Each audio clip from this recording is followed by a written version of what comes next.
Call the meeting to order. Please stand for the flag salute. I pledge allegiance to the flag of the United States of America and to the republic for which it stands, one nation, under God, indivisible, with liberty and justice for all. Will the clerk call roll, please? Councillor Boland? Here. Councillor Elliott? Here. Councillor Fisher? Here. Councillor Furlow? Here. Councillor Reeskamp? Here. And Councillor Grizzle is absent. Okay, first up, approval of council minutes from August 9th, 2017. Is there any additions or corrections to those minutes? Move for approval. Second. It's been moved and seconded to approve August 9th, 2017 regular session minutes. All those in favor say aye. Aye. Those opposed? Minutes are approved. Consent calendar. Tonight we have the Lebanon City Council agenda, the Build Lebanon Trails Haas Tennessee Road agreement, the board minutes from the Arts Commission, June 19th and July 17th, easement Airport Road Russell Drive project, and a right-of-way dedication Airport Road Russell Drive project. Move for approval. Second. It's been moved and seconded to approve the consent calendar. All those in favor say aye. Aye. Those opposed? Consent calendar is approved. Proclamations and recognition. American Legion Day, September 16th, 2017. Whereas the American Legion was chartered by Congress in 1919 on September 16th as a wartime veterans organization based on the four pillars of Veterans Affairs and Rehabilitation: national security, Americanism, and children and youth. And whereas over the years the American Legion has become a preeminent community service organization, which now numbers more than 2.5 million members in over 14,000 American Legion posts worldwide, working a variety of programs that support the four pillars and benefit our nation's veterans, its service members, their families, the youth of America, and its citizens.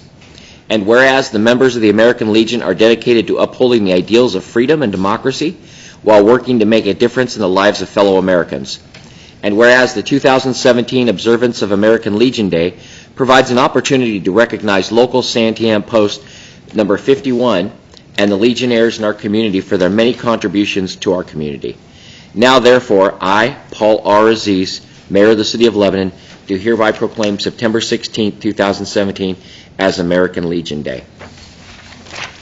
And the American Legion does so many things in our community. The 9/11 ceremony that we had the other day, they did a 21-gun salute.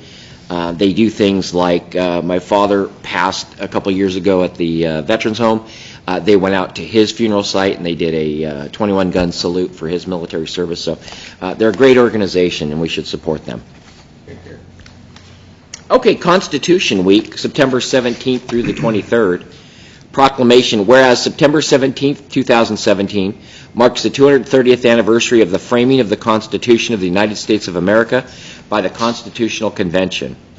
And whereas the U.S. Constitution defined two axioms for our nation, the first for basic human equality and the second for a right to life, liberty, and the pursuit of happiness. And whereas the U.S. Constitution declared that governing would be upheld by three branches: the executive, the legislative, and the judicial branch. And whereas, through all its changes, the Constitution's foundation has endured and adapted. And whereas Constitution Week is an opportunity to acknowledge the work of our founding fathers to honor the U.S. Constitution.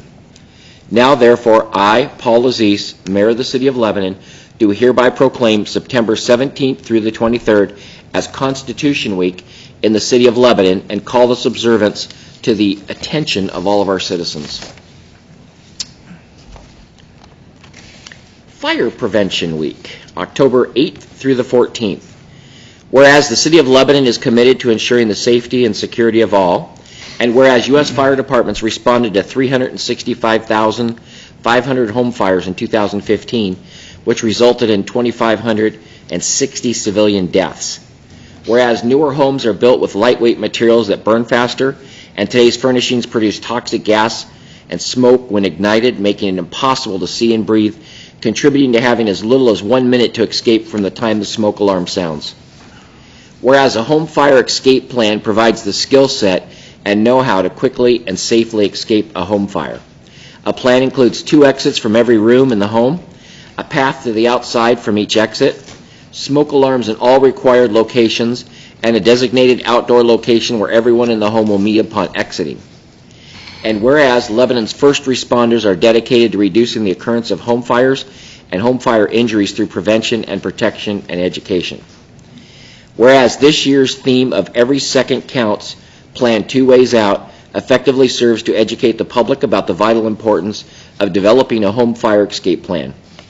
Therefore, I, Mayor Paul R. Aziz, do hereby proclaim October 8th through the 14th as Fire Prevention Week and urge everyone to develop a home fire escape plan with your entire household and practice it twice a year and participate in the public safety activities of Lebanon's fire and emergency services during this week. And I have a plaque for the fire department. Thank you. Do you know the number of house fires that we've had? It seems like we've had a lot this year. We've had residential. 14 to date working house fires. Wow. So this plan is really important, and I think that it's a good time to bring this up for everybody. Okay, let's see. The last thing is the recognition of the Oregon Battle of the Book winners. In this April this year, 4 of our born and raised Lebanon students won, over 15 other regional winners, the Oregon Battle of the Books competition. These students worked hard and long to achieve this coveted award, which is well regarded and respected both nationally and internationally. I'm proud to present the key to the library, something we've never done before, to Carrie Cleveland, Sve Bruslin, what is it? Savea, thank you. Savea Bruslin, Kelton Bruslin, and Samuel Long. And if you'll come up, I have a plaque for you guys.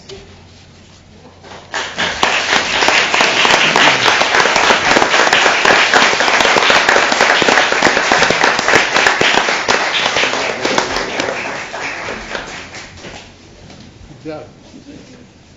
You go ahead. Congratulations, good job. We don't just honor the jocks, because you guys are the jocks academically, so that's pretty exciting. So I am going to turn around here. A little further. You can come forward. Yeah. If you've got sun in your eyes, keep coming forward. Get a little closer. That's okay. All right, and then I'll. All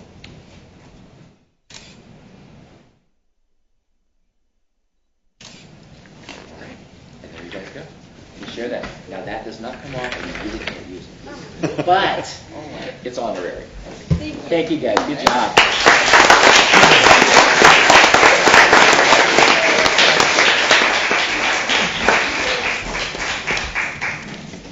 Next up, we have a presentation by the Police Department. Lieutenant Scott Bressler. Actually, our Mayor, Lieutenant Bressler is currently in Florida. He's stuck in Florida. He was supposed to be here tonight to do the presentation for us. I can certainly go through the presentation with you if you'd like, or we can postpone it till next month if you'd like. Gary, what would you like? The presentation. Would you like to postpone it to next month? You can postpone it if you're not ready. Sure. Yeah, let's go ahead and postpone it till next month. Sounds good. Okay. Okay, at this point, we have an opportunity for public comments. The council welcomes all respectful comments regarding the city's business. Citizens may address the council by approaching the microphone, signing in, stating their name and address for the record. Each citizen is provided up to 5 minutes to provide comments to the council. The council may take an additional 2 minutes to respond. The city clerk will accept and distribute written comments at a speaker's request. Hello. Hello. George Baxter, 34637 East Lacombe Road, Lebanon, Oregon. And my concern is with the way the city is running Gill's Landing. I don't think the mic is on.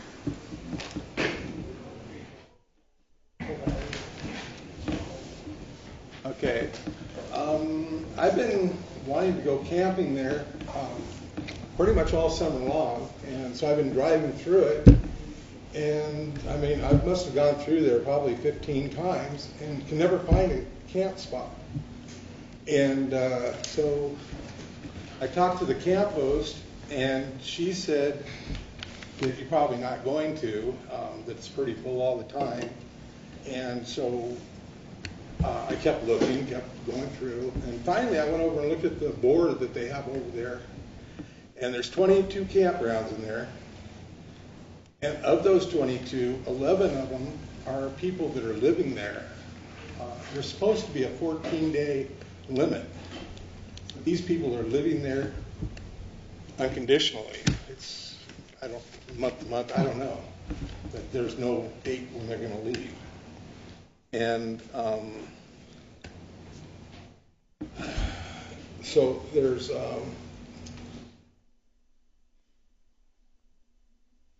I understand that during the winter, the city grants a waiver of the 14 days just to fill the campground. But there should be no problem filling the campground during the summertime. And I know the city promotes it as a place for people to come when there's like the Strawberry Festival or thing up in all your events around here. Someplace for people to come to our town. And just not being able to find a place to camp. Let's see. And I was just wondering who's getting the special treatment and why.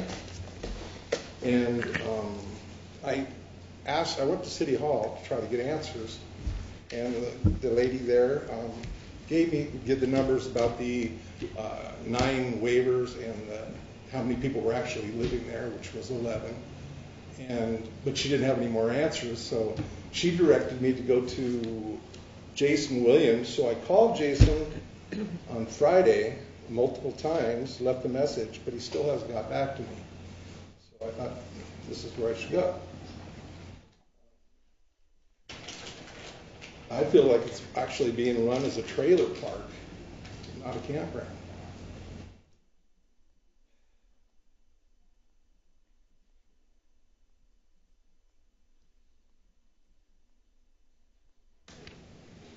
Yeah, I guess that's just about it. I would like to go camping here. Okay. It's a really good deal. I mean, everybody that I've seen reviews of the campground, and they're all pretty.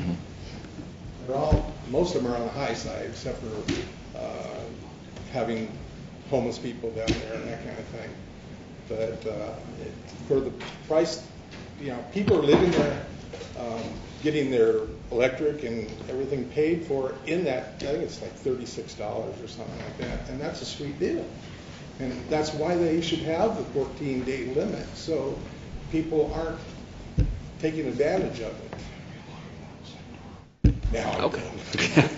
Thank you very much. And we'll have Jason Williams come up after you sit down, and we'll have him talk on this. So he is here. So I'm going to have him come up after when you go back and sit down. Yeah. Thank you. Jason, could you come forward and talk about that a little bit, address that? Sure.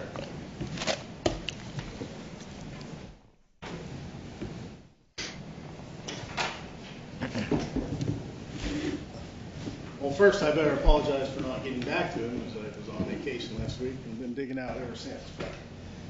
But we do have some monthly campsites at Gills Landing, which are, right now I think we have 2 students that are going to the medical college that are living there. We have construction workers that work within the city of Lebanon. We even have a rate for those people that are in the campground during the season. We have 6 monthly sites that we move forward unless there's something special, a student or a worker here on a job, one of our construction projects. Right now, we're at 11.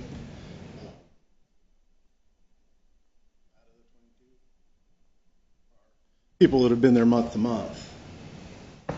Have there been complaints about not having spaces, or has any citizens come to talk about that? Or No.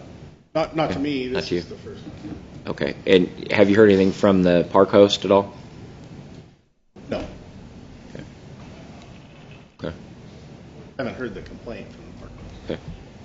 Does that run full pretty much all summer long? I mean, Yeah, in the summer, it's full all the time, yeah, people reserve their spot up to a year ahead of time during Country Music Festival weekend, Strawberry Festival, and Jamboree, all those big events, our Star Surveillance Celebration. so we got 22 spots, 11 of which are month to month. Yeah, which is high for us. Usually we like to stay around 6, because that kind of offsets our costs throughout the winter. Okay. That amount, 12 months out of the year, allows us to keep paying the utilities. And I don't even know what the reservation process is like. Is it similar to any other campground where there's a board and you go up and clip your money in, or? Actually, it's online. It's an online reservation system, so you can call our office and make the reservation over the phone. So really, if someone's there 14 days, there's nothing stopping them from, when they're on day 13, they can get online, and Yeah, Is and that- we have a monthly rate. which is better than a daily rate, I'm sure, right? We have a published monthly rate, which is pretty high. It's $600 a month. Do you feel that having half the ones, is that adequate? Or because it seems like a lot. I agree. I do. I think 6 is a good number. I think 11 is probably a little excessive. Okay. Oh, I don't know the circumstances behind all 11 of those, if they are here for construction projects or going to school. We had a couple that were local that were building a house, and they stayed in there. Could you look into that and just kind of see, Absolutely. and give us a report back and see how many are and what we can do maybe in the future, especially during the summer time when people are trying to get in? Yeah, and I believe we even have a policy for that peak season that we don't allow month to month. Okay. I'll look into that and report back. Okay, thank you. Thank you, George. Hi, are you next? Oh, I'm sorry.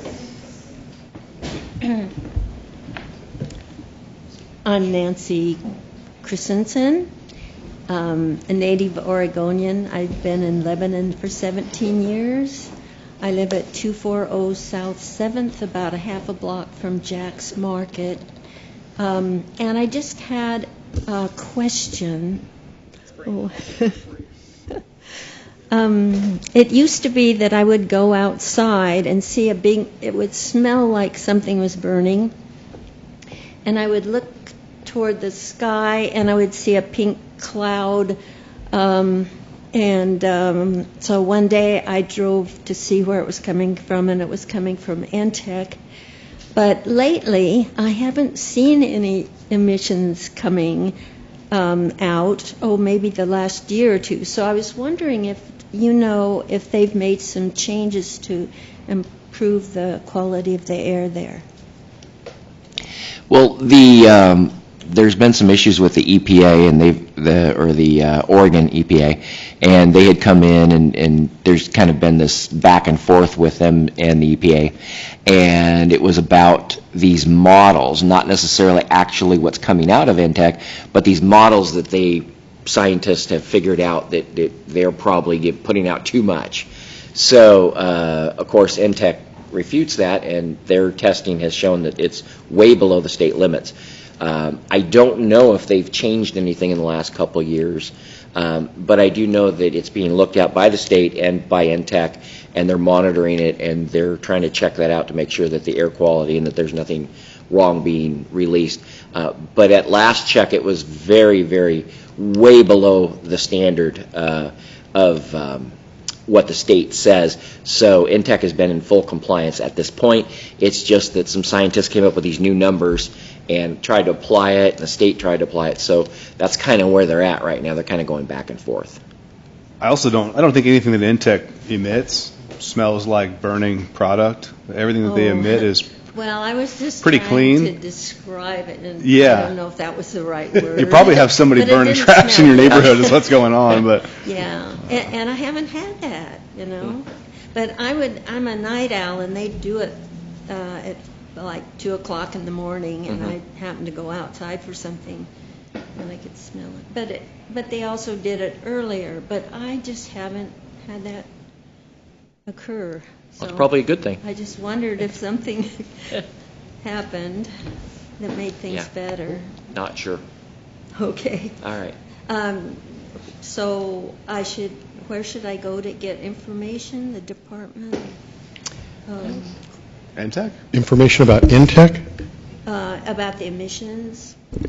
If you give me your contact information, phone number or email, there is a public affairs representative for Intech that I can put in touch with you. Oh, So I'd be happy to do that if I know how to reach you. okay, thank you very much. If you could leave that with Donna, My okay, it's name's on there. Okay. On here. We'll Yeah.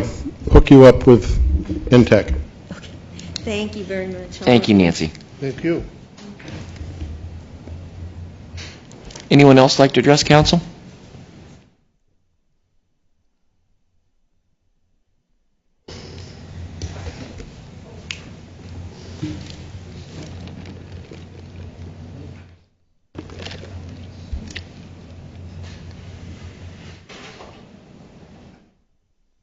My name is Tom Poyet, 1350 William Street.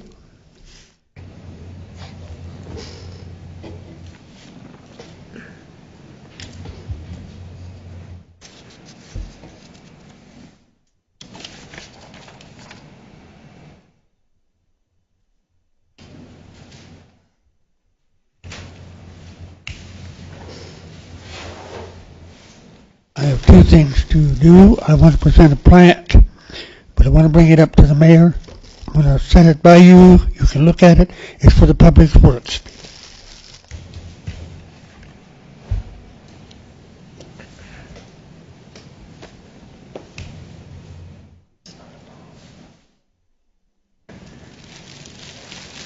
You don't get to do much of this. No, very nice. Excellent. For the Public Works. Thank you, Tom.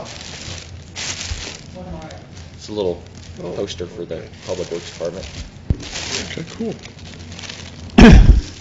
I've noticed that, like on our telephone poles, we got nails, screws, tacks, staples, yard signs, and they're from 6 foot to 8 foot up the poles. Is there anything we can do about that? Heavy.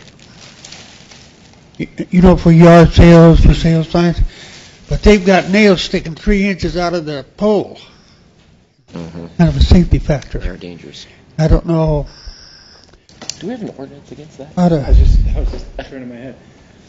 It seems like we've addressed that before, and I can't remember if it's a policy from Pacific Power or whether we do have, if I remember, I looked into it, we have a policy or an ordinance against it where they're not supposed to do it, but I'm not sure if we have the authority to touch or do anything with Pacific Power's poles. But it's been a while. This was, We'll look into it. yeah, I'll look into it. Look into that. I remember some years back when that was brought to our attention, and we passed an ordinance, obviously. Yeah.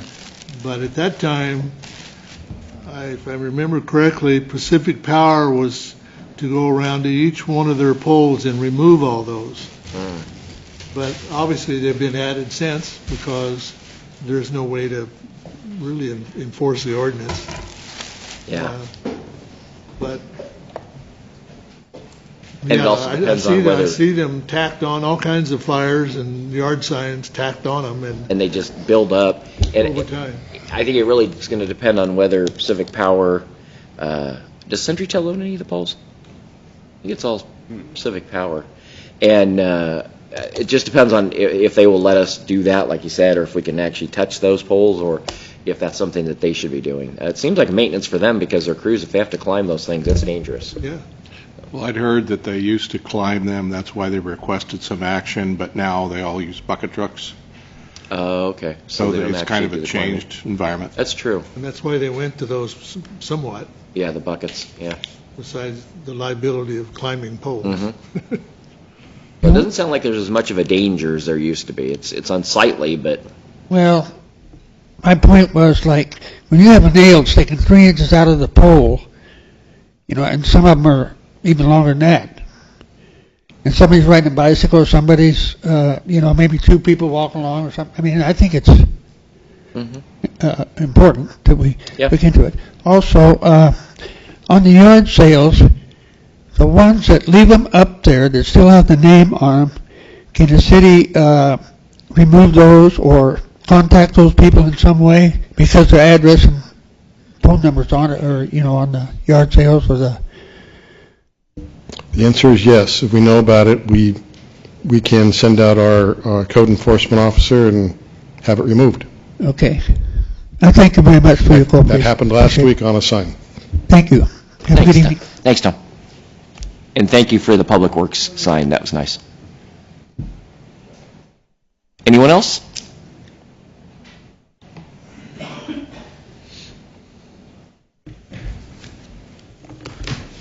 This one seems the hottest. My name is Trevor Spengel. I live at 4942 Southwest Barber Boulevard in Portland, Oregon.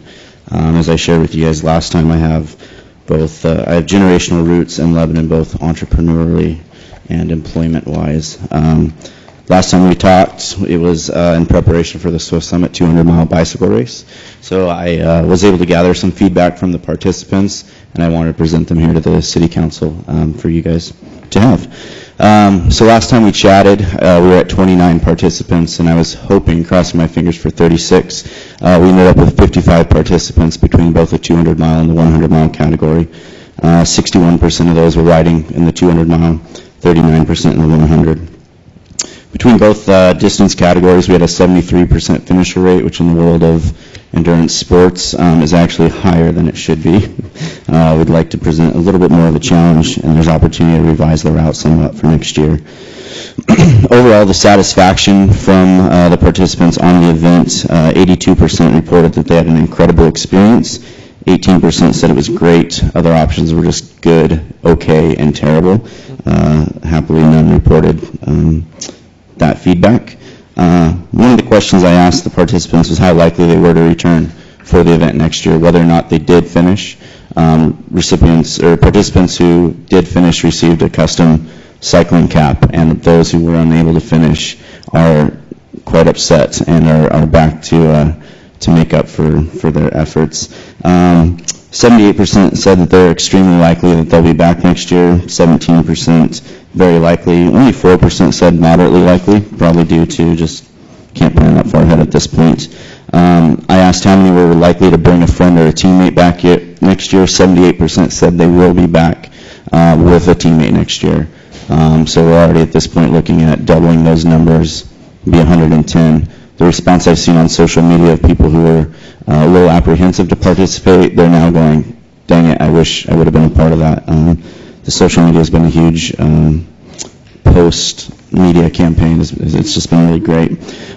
Questions I asked in specific for feedback from the participants to give to the city. I asked, how far did you have to travel to attend? 43% of the participants traveled between 20 and 45 miles. 27% traveled 45 to 90 miles, and 30% of the participants of the race traveled 90 to 125 miles to be a part of the event. The next question I asked them was if they stayed in Lebanon the night before the event. Our start time was 5 a.m., so that's an early part of the day to have to travel. Of all the participants, 43% said that they did stay, and they stayed in a hotel the night before. 13% chose camping. 8% were able to find like a community host, camp out in somebody's backyard. 34% of the participants said they didn't need to stay in town the night before. The next question that I asked was between registration fees, money spent in businesses, just during their time in Lebanon, how much money did they dump into the community? 8.8% said they spent just under $100 or less. 52% said that they spent between $101 and $200. 21% said they spent between $201 and $300, and 21% said they spent between $301 and $400. If we do some rough math, even at the high end, 55 participants at $200 and in less than 48 hours, we dumped $10,000 into the community of Lebanon. That kind of sums it up. I'm really appreciative of the support that I received from the council, from the community. Chamber of Commerce pulled through with a tourism grant back in March, and that was really helpful and appreciative. And again, to Chief Stevenson for kind of at the last minute, we were able to arrange the rollout, which got really great feedback just from the participants. Being able to get out safely, that was the biggest concern, that no one's going to try to pass them and swipe. So again, thanks. Look forward to next year. Thank you, Terry. And go ahead. The question, the route.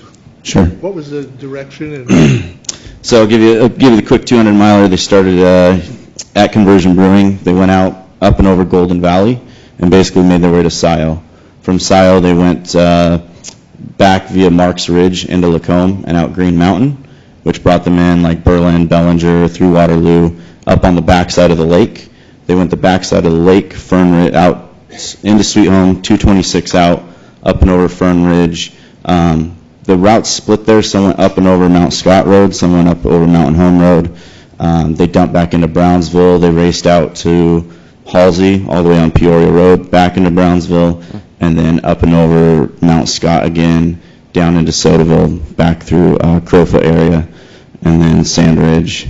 Our fastest finisher was 10 hours and 53 minutes. The guy did not look like he broke a sweat. He's actually a nationally recognized endurance athlete and said he will be back next year. From a marketing standpoint, that guy is who's going to draw higher elite level athletes to the event. Our longest finisher was something almost like 16 hours. I say he almost died. That's not true, but he found some strength there at the end. So. Appreciate that. I've been asked 2 or 3 times, and I didn't have a clue. Now I can. Yeah, the goal is to keep it all within Lynn County, just because I only then have to deal with one permit. Working with Brian Carroll, I mean, we want to showcase Lebanon and Lynn County as a whole as a cycling destination. So that's the goal, to find 200 miles of roads within Lynn County. Strawberry Plaza work good for you guys? That turnout was really good. A lot of the feedback on that from the participants was awesome. They just liked the intimacy of it. A lot of people, I think probably at the highest point there was maybe within the plaza 200 and maybe another close to 100. You're better at guessing crowds. At the high point of the day, we were able to brand cowbells, which is a big part of this cycling celebration community. We sold cowbells for $5. That money went to the Boys and Girls Club. So at one point you have these finishers coming down the alleyway through the back entrance and just everyone ringing cowbells for them. Cool. And it was really exciting. So. Thank you for taking your time to come all the way down just to give us a report. We appreciate that. Yeah. Yes, thank you. Thank you. And look for the growth for that event. Yeah, likewise. Yeah, look forward to next year, definitely. How are you going to add to the competitive level of it? I mean, I think like with the guy that won, that's going to naturally draw a level of competitiveness. 200 miles in and of itself is the next level of cycling. That there were finishers that day, or people who didn't finish, participants who didn't finish, that have done several 200 milers, and they're saying, this is the hardest 200 miler I've ever done, and that's why I will be back. The closest 200 miler right now is STP, Seattle to Portland in one day, out of Seattle, or Davis Double down in Davis, California. So the fact that there's no others that exist, it's prime striking, you know. I think the course itself for now adds to that competitive level. Like, that's just going to be the thing. I was asked and had other participants the other night who we were asked to be a part of the Sprocket podcast. It's a nationally renowned podcast out of Portland, Oregon. And they did an interview. 6 of the racers came and kind of did their own perceptions and perspectives of the event. And it was unique to hear them because they were all different. But just from a marketing standpoint, like, that's going to reach 1 million people. Like, the event is on the map now. And it's only going to continue to grow. Thanks, Terry. Is there anyone else that would like to speak to council? Okay, seeing. Oh, sure. The city attorney would like to speak. Go ahead. So Tom, you raised my curiosity level, so I looked at it, and we do have a prohibition of anybody putting any type of signs on any power poles or city erected signs, whatever, any of the city property or the power company property. It's 16.18.030. D specifically addresses it. And an enforcement of that is through, like most things, complaint-driven for purposes of the city. And the enforcement of it, it's a civil violation that the people can be cited for. And I'm pretty sure when it gets to the issue of removal, I think that's something we need to work with Pacific Power on. Thank you, Trey. Okay, number 1, school district agreement, outdoor facility maintenance, Jason Williams.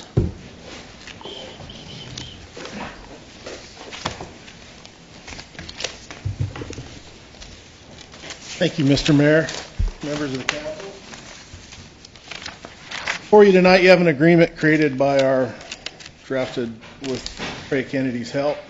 It is an IGA to allow the City of Lebanon and the Lebanon Community School District to partner on their outdoor facility maintenance.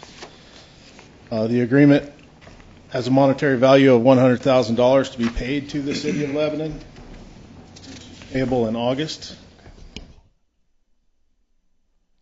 So, some backstory behind that. The school district lost their landscape provider in early June. We jumped in as a way to make sure the community's needs were still met while we drafted this agreement. So we got started in the summer months while there were no students attending school, so we could make some significant changes to landscape structure to make it easier for maintenance in the future. That has gone well so far. Of course, it's for you, City Council to approve, us to continue to do that. This agreement allows the City of Lebanon to hire a full-time maintenance staff person that we will be able to use outside of the district as well. It'll be a City of Lebanon employee. There was some equipment involved. There is some equipment involved in the transaction. There's the district has provided us with a lawnmower and a trailer and some other landscaping equipment. So far, the arrangement has worked out very well for us and the school district. We've had a lot of positive feedback from the community, the way things are looking around the building. So, when did we start? When did you guys start working on it? We actually got started just right at the end of June, 1st of July. Well, now, it says the school district is supposed to pay the city $100,000. Have they paid us that amount? No, sir, not until we get a signed agreement from City Council. Oh, okay. Mr. Mayor. Go ahead. I'll add that last month I went over to talk with the school board after our discussion about the construction tax. And as the meeting was preparing to get started, the assistant school superintendent came over and made a point of telling me how great a job he thought that our crew was doing, and was very happy to have the city helping out in this way. So I know that they're very pleased with what Jason and his crew have been doing. And financially and structurally in the organization, there's no problems for you? No, there's no problems. In fact, it's a benefit to us. As Jason was indicating, we gain another full-time employee that we can use to assist in other areas of our maintenance needs, not simply the school district contract. So it not only helps the school district, it helps the city as well. Great.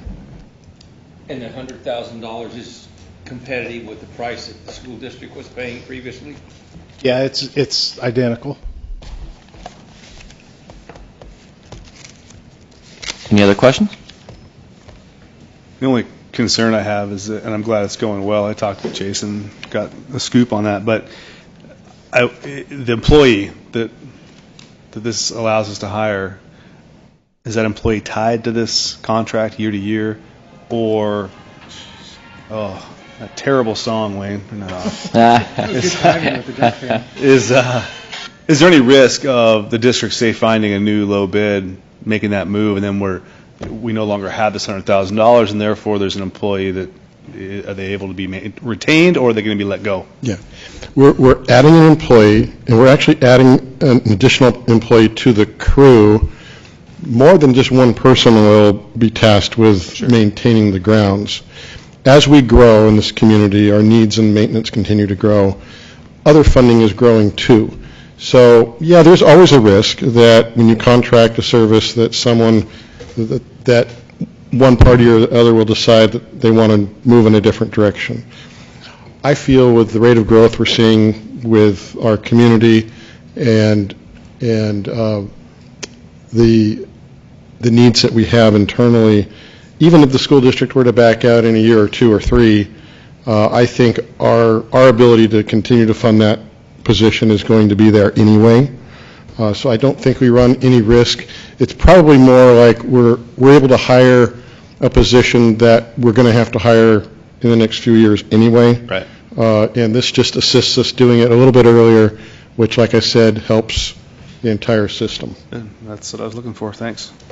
Did I read correctly in the agreement that in addition to the $100,000, the school district is also picking up the supply costs?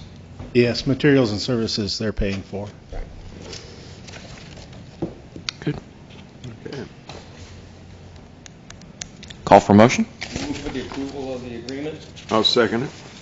It's been moved and seconded to approve the school district agreement for the outdoor facility maintenance. All those in favor say aye. Aye. Those opposed? Motion passes. Thank you, Jason. Thank you. South Santiam Watershed Council Business Oregon Agreement. Ron Whitlatch.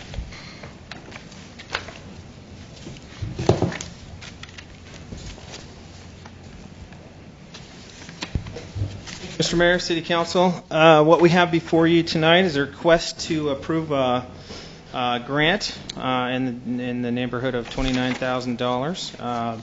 The city's partnered with South Santiam Watershed to get a grant from Oregon Health Authority. Basically, it's a safe drinking water grant. The grant itself won't be used by the city. Basically, it's a pass-through grant more than anything. South Santiam Watershed's going to do all the work. They just needed a place to fund it. The money goes into our accounts, we pay the bills, and they do all the work. The work consists of basically riparian and vegetation along Hamilton Creek and McDowell Creeks. The one thing the city does get out of this is we do get credits for our TMDL. Each year we have to come up with different ways that we're doing things to help with the TMDL. TMDL is the total maximum daily loading of the Willamette River, which we're under mandate with under DEQ. So we have to come up with various things that we do, such as mitigation, and this would count on our stats as part of that. So with your approval, we'll do the pass-through grant, and they can do their restoration project and answer any questions. Is that because of the us getting water off the river directly now? Is that a responsibility? No. So we have a staff member that's part of the South Santiam Watershed Committee. Okay. Most cities do. That's in that, like Sweet Home, Brownsville. No, Brownsville wouldn't, but Sweet Home, other smaller agencies, and there's several folks on that. And what they do is they just look for ways to protect the watershed. And these small tributaries are part of our watershed, so that's why they came through us. So we don't have a requirement to do this. This is just something we're doing that. What we are required to do is meet certain criteria of the TMDL mandated by DEQ. And this falls into line with some of that criteria, so we can actually claim credit for it at the end of the year. Makes sense. Any other questions? I'd move for approval. Second. It's been moved and seconded to approve the South Santiam Watershed Council Business Oregon Agreement. All those in favor say aye. Aye. Those opposed? Motion passes. Thank you. Request for Enterprise Zone Extended Tax Abatement, TI Squared Technologies in Millersburg. Gary Marks. Mr. Mayor, members of the City Council, as you're aware, the city is one of 4 members of the South Santiam Enterprise Zone, and as part of that zone, we have before us tonight a tax abatement agreement for TI Squared, what do they call them? Technologies of Millersburg. This is a company based in Millersburg They're looking at making a $7.5 million investment and hiring additional employees. This actually has no impact on our community other than maybe employment in Millersburg might end up with someone living here. Who knows? But as a member of this enterprise zone, as you're all familiar, you're required to approve any new agreements, and our sister members would do the same for us. So tonight you have before you Resolution 2017-34, which approves the agreement for this technology company. If you have any questions about this, I'll do my best to respond. Okay, we'll have the city attorney read the resolution.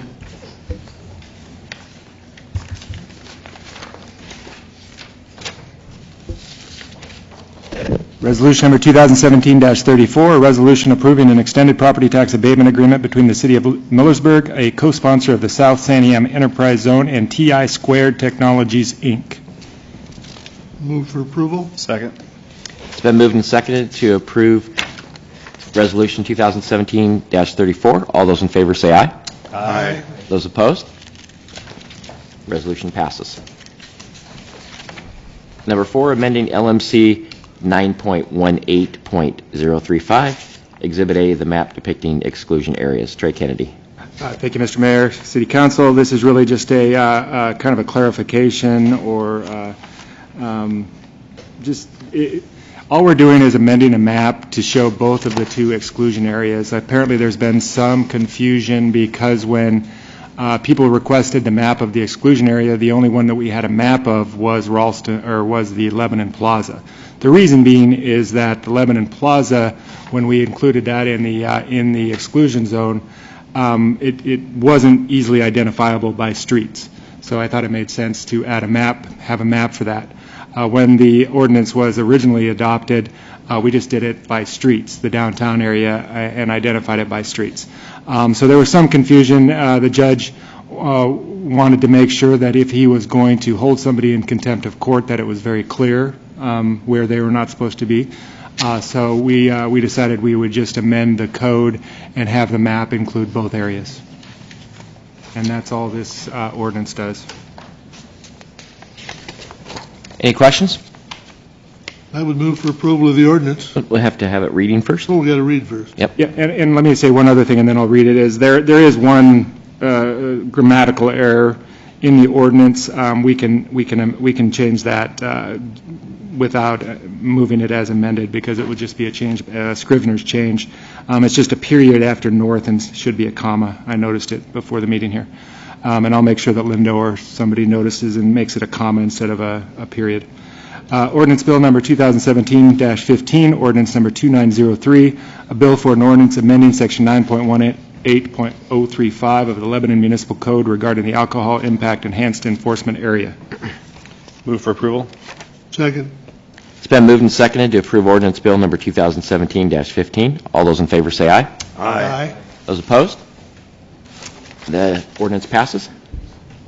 Amending Chapter 12.12, extending park regulations to city-owned property. Gary Marks. Mr. Mayor, members of the City Council, I would like you to imagine that you're driving on Park Street and you're heading north, of course, as a one-way street. You're passing by Ralston Park, and between Ralston Park, right after Maple, and before you arrive at the Chevron station, there is a vacant lot on the east side of the street. That vacant lot is owned by the city, and over time it has continued to create issues for us. One is that it's unsightly, but the one that kind of drives my attempt to find a solution now is that there tends to be, and it seems to be increasing, a continuation of folks going onto the property and loitering, using it as a place to escape the park when the police run them out after hours. They bring in trash, they bring in sleeping bags, and they generally create problems in the immediate neighborhood. So trying to figure out what we could do about this, we landed on an idea that if we, in a manner, extend the park, Ralston Park, onto this property, put in an underground irrigation system, put in some sod, and then extend to it the park rules of the park. Then we can close the park between dusk and dawn. We can enforce the rules of no smoking in a park and so forth. And then we can also clean it up and make it a better appearing property for our community on a high visibility thoroughfare. So to do that, we need to make some amendments to our code. Right now, that property is not identified as a future part of Ralston Park. When we review our master plan in the future, I would like to look at that.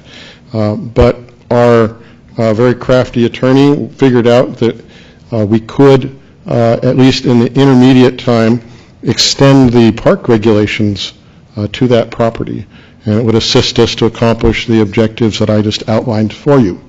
That is what is before you tonight, and there are two instruments that accomplish this. First is an ordinance which provides the city the authority to extend park regulations to other city-owned properties. And then once that is approved, if you decide to do that, then I would ask and recommend that you would pass the associated resolution 2017-35, which extends those park regulations to that specific property. If you have any questions, I'll be happy to respond. That's pretty clever. Yes. Well overdue. And it is our hope for Halloween to accomplish a lot of the improvements with the underground irrigation, the sod, and we want to put up a fence on the north and the east sides of the property to kind of help the appearance. Can we put a kiddie carousel on it? Well, you know, I think eventually we will want to do something more than just a sodded piece of ground, but our strategic plan does actually call for a Ralston Park improvement plan. So I would anticipate that over the next year or two even, that soon, that we'll be looking at this in a broader context. But for tonight, I would like to be able to get something moving and extend those regulations. Do we have sufficient funds and discretionary dollars? Yes, within yes. Jason's budget Yeah. to address this? All in all, this is a fairly minimal expense for us, and I met with Jason just today and verified that very fact, that that's something we can pay out of current appropriations. Very good. Any other questions? Okay, seeing none, we'll have the city attorney read the first bill. Ordinance Bill Number 2017-16, Ordinance Number 2904, a bill for an ordinance amending Chapter 12.12 of the Lebanon Municipal Code, extending park regulations to city-owned property. Move for approval. Second. It's been moved and seconded to approve ordinance bill number 2017-16. All those in favor say aye. Aye. Those opposed? The ordinance passes.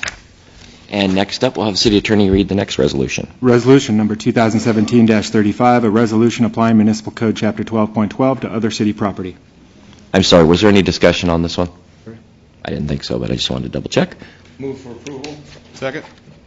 Been moved and seconded to approve resolution 2017-35. All those in favor say aye. Aye. Those opposed? Resolution passes. Thank you, Gary. Letter in support for Applewood Landing Veterans Housing Complex. Gary Marks. Mr. Mayor, members of the City Council, I met with a gentleman by the name of James Lutz of Critical Path Construction Management, about 3 weeks ago. KJ Alfers, who's here tonight, was a part of that meeting. Mr. Lutz, his company, Critical Path, actually it's the company that deals with this is his Applewood Landing.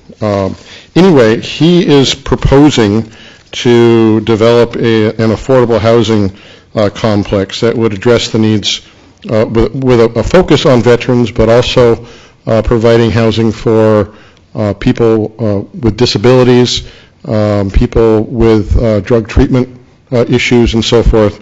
This is a conceptual project at this point, but as he seeks funding, some of it may be in government grants from various agencies, and it would be helpful to him to have a letter of recommendation from the City Council. And KG, I believe you're here to address this letter further. I'm here to answer any questions. James couldn't be here tonight. I need to push a button. You said, Okay, sorry. Yeah, I'm here to answer any questions, and also help him out, and also ask for a different letter that the mayor's aware of, also. So, So the location of this? last I heard, he is still trying to tie down the property, but it's over on, Airport Road? yeah, Airport, Strawberry. between 9th and Strawberry, that 8.2 acres.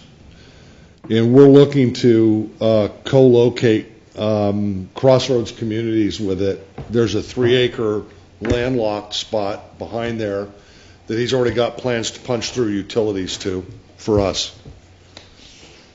I think it's a great combination of the two organizations and all those services for not only veterans, but for those people with disabilities and drug Yes. treatment and all those. I think it's great. Couldn't speak more highly in favor of this kind of project. How many units are we talking about? At last count, 180 units. Nice. He's looking at 16 buildings.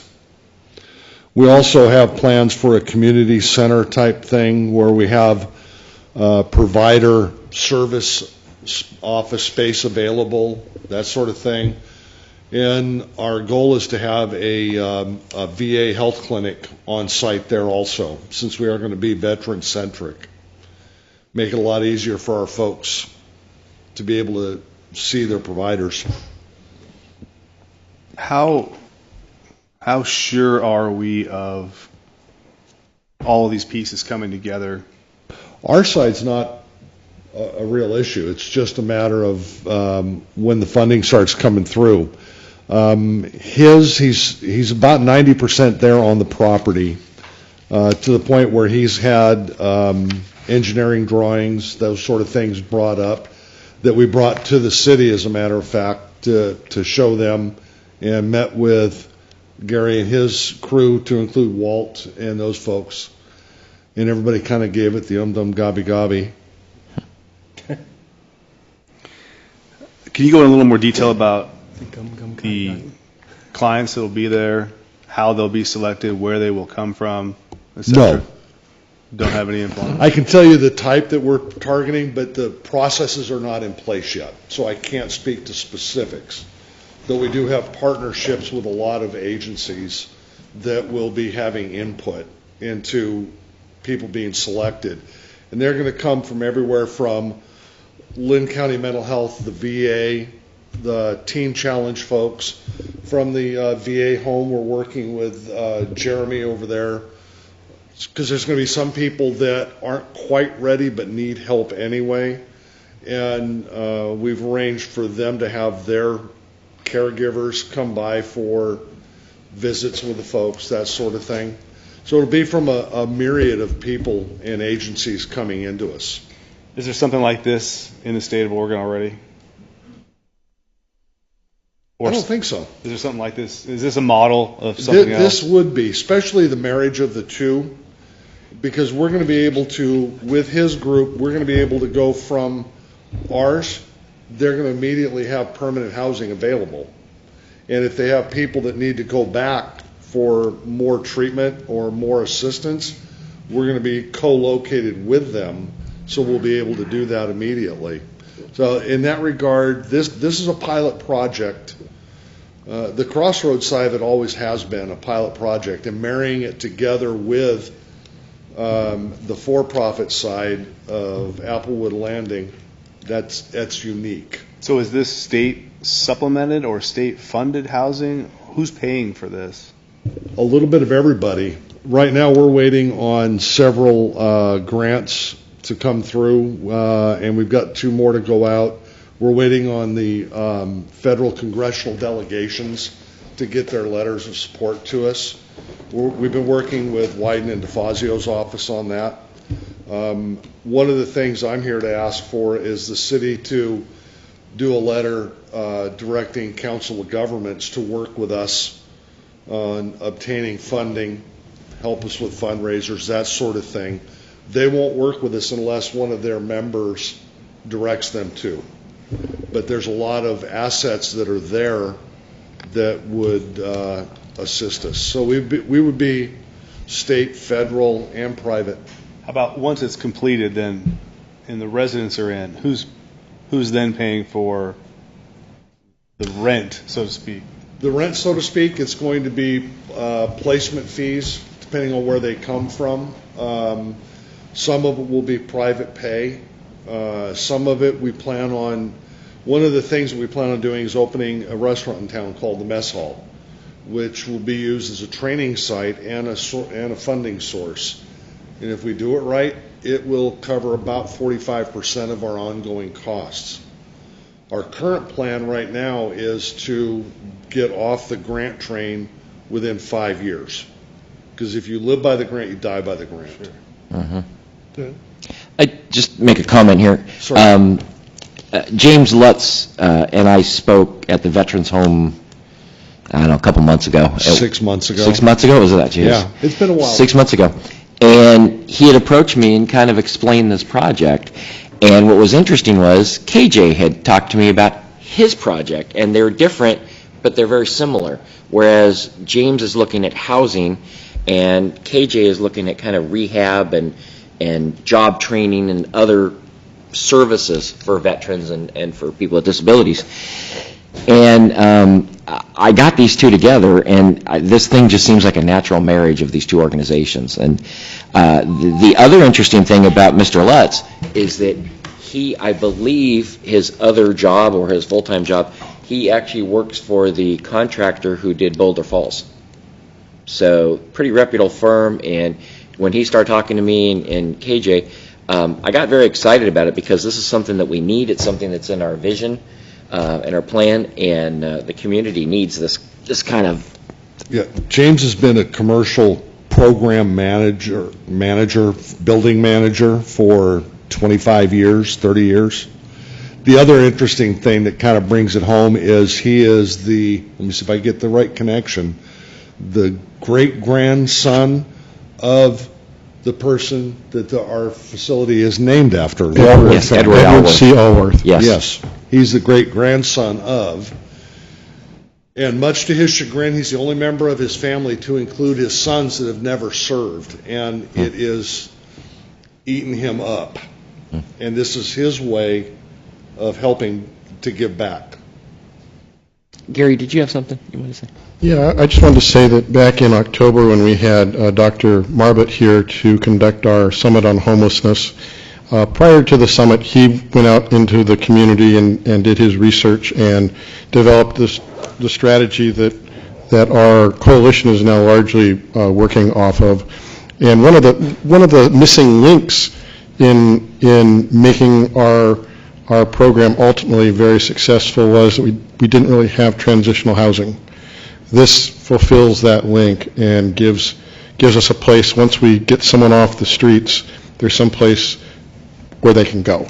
So, as the mayor said, this is something that we need. It's something that plays into our strategic plan. So, I think it's a good thing for us. I will. Let me just add to back that up. One of the issues that we were trying to address early on, and I know Jason asked me about it 9 different times, and I never had an answer other than was, great, you put these guys through this, and you want to move them to permanent housing. Where are you going to put them? Are they all going to stay here? We really didn't have an answer until now of where can we put them, because as we all know, affordable housing in Lebanon is an oxymoron right now. It really is. This allows us to close that loop, if you will. Thank you for answering those questions. I appreciate it. Any other questions? My pleasure. Yeah, a question for Gary. Go ahead. Or you, Mr. Mayor. Is League of Oregon Cities available to help, or have they been asked, or do you see that as a resource? Or? The Council of Government seems to be the one that wants to work, as long as we get a letter to them saying that, yeah. Not saying that we don't want to work with the others, but we just don't know it yet. Yeah. So I may be back for another letter. And the response from DeFazio and Wyden's office has been very positive, too. They're Yes, very it has. interested in the project. Yes? And I have personal experience with these kinds of projects over my career, and there's really two facets to it. One is developing the funding necessary to build the structure. Mm-hmm. And then the second one, as you mentioned, is the ongoing support, providing the rental prices. And a lot of these service groups that are potential candidates for this have funding streams within them. Yes, they do. So once a facility has been constructed, then those other funding mechanisms can come into play. Absolutely. If you build it, they will come, to coin a phrase. Like our veterans home, exactly Yeah. the same thing. Every time we apply, we're told, don't get your hopes up, you're brand new. Well, everything was brand new at one point or another, so I'm just going to be a pain in the butt and keep asking. Because the answer is always no unless you ask. How does this compare with Samaritan's plan to build the rehab center? The one that's on hold? Yeah. Yeah, that is just a temporary program where they go in and then they're done and then they go out. Whereas with this actually has housing and then there's actual job training and other things involved. In the vernacular, theirs is what we would call a spin and dry. Yeah. It's like housing model. It's like a 30-day, let's get you sober and get you into a different longer-term program like Adult and Teen Challenge or down to White City or something along those lines. But they're not designed to do anything beyond that initial stabilization. Not long-term. Yeah. Okay. Yeah. So they're an integral part of what needs to happen for the city. Mm-hmm. And if they don't get the darn thing going, we're going to look at buying a house and having that initial transition to get them into the programs they need, so that we can do, if we have to, we'll do the entire loop ourselves. Are you still considering like laundry service and other things maybe, or? Kind of put it out on hold for the moment, Okay. but in talking to Jeremy and the folks over there, they're not adverse to it. Okay. It's just, I don't want to choke on the last bite of the apple before I take the first one. Very good. Okay, council, really all we need is a consensus. If it's okay we have a sample letter in here, and then we can write up a letter supporting and asking for the Council of Governments to support KJ's project also. I'll just do both of them. If anybody has any problem with that, then just let me know. Is that okay? Yeah. Okay. Go forward. We'll get you those letters. Thanks, KJ. Thank you. Gary? All right. Next up, City Manager's Report. Gary Marks. Mr. Mayor, members of the council, my report is in the packet. If there are any questions about that, I'll be happy to respond. I wanted to spend my time addressing just a couple of other items. The first one is a real fast one, but just wanted to let you know, jumping off of this idea that the facility we just talked about would be groundbreaking for the state, we've already done some things that are getting some attention from the rest of the state in the area of our homelessness effort last October. Since we have done that and informed our coalition, which is working right now, I was asked to speak at the City Managers Conference in July and did that, but now I've been asked to speak at the League of Oregon Cities Conference at the end of this month. There's a lot of interest in what we're doing, and people want to understand what that was, and I think I've heard back from some of my colleagues from the city manager event, and they're looking to maybe try to replicate what we've done. So we are breaking some ground, I think. So I think that's a good thing. So the other thing I wanted to address, you may know that the city owns the old Lebanon Hospital, which became the library, which is now recently, because there's a lease right now that we have with the Boys and Girls Club. The lease has expired. And recently, I met with Councilor Fisher at his request and with Jason Williams to talk about that building. Floyd had some concerns about the building. If you go by the front of it, there's some big cracks that appear to be affecting the foundation. We met about that, and Jason, who's had a structural engineer examine the building, was able to clarify that the support of the building is not what you see out in front. It is very unsightly, and it is indeed something that we may want to address. But in a larger sense, through that discussion we had, I think it was last week or week before, the idea of, well, it's time to re-up our lease with the Boys and Girls Club. Before we do that, maybe it's good due diligence for the city and this council to at least take a look at the building. I'd be happy to assemble a tour for members of the council. I personally, since I've arrived, have not had the opportunity to really look at this building and understand its condition. If we're going to re-up the lease, are there improvements that we should be looking at making to that building? Or on a larger scale, should we be looking at a long-range reuse for that property?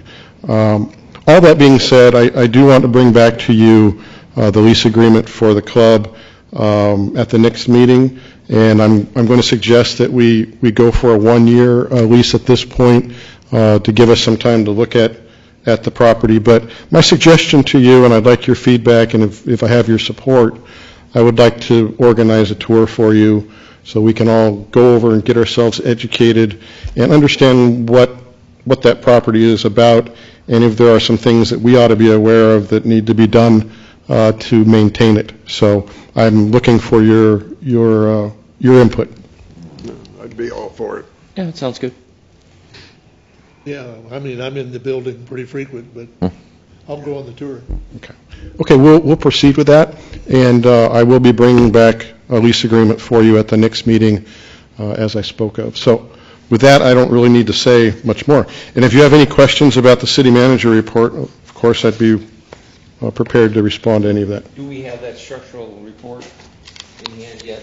Jason showed me a report some months ago. Yeah, we do have a document that addresses that. The only concern I have is before entering into even a one-year lease extension, to make sure there's no safety issues. We wouldn't want to put ourselves in any liability. Yeah, the report pretty much allays any fears of a safety problem with the building. It is unsightly, and it's my understanding, and maybe I'm wrong, that those cracks are stable, but I don't know. It appears to me at times that maybe they're growing. But anyway, enough said. We should take a look at it. Okay. Is that it? Yep. Okay. Next up, items from council. One quick thing, and I don't want to keep dragging on the mayor's conference. We got an email from Jenny, the gal from League of Oregon Cities, who's the Oregon Mayor's Association contact, and she said that the Oregon city attorneys will be coming to Boulder Falls because of how good our conference was and how much they like the facility in 2018 or 19? 19. And also there was another conference, and there was we had a day during the mayor's conference where state agencies all come in, like Department of Transportation, basically all the head of all these organizations. Well, apparently they've gone back and they've told everybody how good it is. So there's now state agencies like ODOT and other places that are looking at having their conference here. So very exciting from that big event that we spent a lot of work and time on. It's very positive. So thanks for all your support on that. Travel around. It does. Anything else from council? I'd like to share Yes. a little exciting news that, if I may. Oh, you may. I talked to Gary about this about 2 weeks back, and Gary was, I think, just as excited as I am, and was very supportive of the news that I received. For those of you who don't know, Grant Coffey, who his son, back in May 2012, was killed in action over in Iraq. He was a canine handler. and a way that he wants to honor his son. And there's a lot more backstory that I'm leaving out because I want to be quick. But a way that he wants to honor his son is to donate a canine dog to the Lebanon Police Department. We sat down and we talked. We still have some logistics to work out, so everything's not 100% yet, but we're very, very close to making this happen. And I wanted to let you guys know kind of where the direction that we're heading with the canine program and not Gus. Phew, I was worried about that. Yeah, Gus would just eat everyone's food. So this dog would be more of a narcotics canine dog, which I have lots of uses for within this community. And there's some other things that I'm planning on doing with the dog that involves the community. But I just kind of wanted to give you guys a quick heads up. Nice. The cost is going to be next to nothing. And this is generally speaking, other agencies pay around $10,000 for these dogs. And he's approached me and in a way of honoring his son, wants to donate the dog to us. And I'm very, very humbled and honored that he would even think of Lebanon Police Department, and that he's willing to go to the extent of donating a dog and some of the equipment and training that goes into it. So I will keep you guys posted as we navigate this. Right now it's just a very small puppy. So, but if all works out here in about 3 to 4 weeks is where I'm gauging that we'll receive the puppy and go from there. So exciting. I just wanted to share that with you. That's great. The day after I talked to him, I was all kinds of excited. So where does that training take place? It's several different places. We again still need to work out where that. But have you got an officer in mind that's going to take care of it? Yeah. Good. Yeah, I do. Have we had a canine before? Many years ago. Long time ago. Yeah, when I first started, and Okay. it was a bite dog, so it was I called it Chomper because it actually bit me, but I think the dog's name was Chris. It was a German Shepherd, but this is also a German Shepherd, but again, it's a female that's going to be more driven towards narcotic detection. So, Does Albany Corvallis have a dog? Yeah, Albany has 2 dogs. Corvallis has a few. Lynn County has a few. The way that works right now is I have to call for other agencies to come to assist on certain searches and whatnot, and this will give the community a chance to have its own dog, and the dog will be out within the community quite often. So nice. Sounds great. Service? Yeah. No, it's we don't get charged. It's a free service, but when the dog's not on duty, I don't have a dog. So this way I have a dog. It's not always going to be on duty, mind you, but someone who I know, and if I call him, he'll come. Mm-hmm. So very good. States like ours that have marijuana laws, are they now teaching the dogs not to hit on marijuana? Correct. Yeah. Yeah. So, and that's another positive thing which I see in this program. We're getting the dog as a puppy, so it's not been trained. We are going to be training it how we want it to be. So, and which is just very exciting. Will this dog bite or not bite? I think any dog will bite if you poke it, but it will be trained to not bite. There's a lot of liabilities when you talk about a patrol dog. Yeah.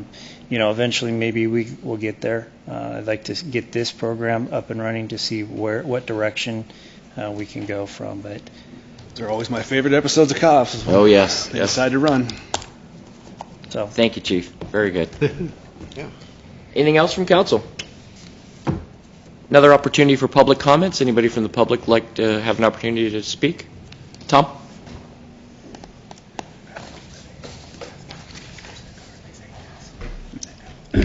On your question on that vacant lot, by the Russell Park you were talking about, I'm sorry, I can't hear you. vacant lot that you were talking about. Oh, the vacant lot Yeah. across from the park. Is that going to affect any of that life flight, where you have the life flight comes in, for your events? I think they'd still be able to come in because it's just going to be grass, Oh, I believe. okay. We may be putting some I just wondered if trees that had in, any but- effect Okay. on that. Yeah. Thanks. Yeah, well. Anything else? Okay, items from press? Nothing from the press? All right. Next scheduled council meetings, October 11th, 2017, and November 8th, 2017. And we are adjourned, but we're going to have an executive session. We'll take about a 5-minute break. So to be clear, you want a couple hundred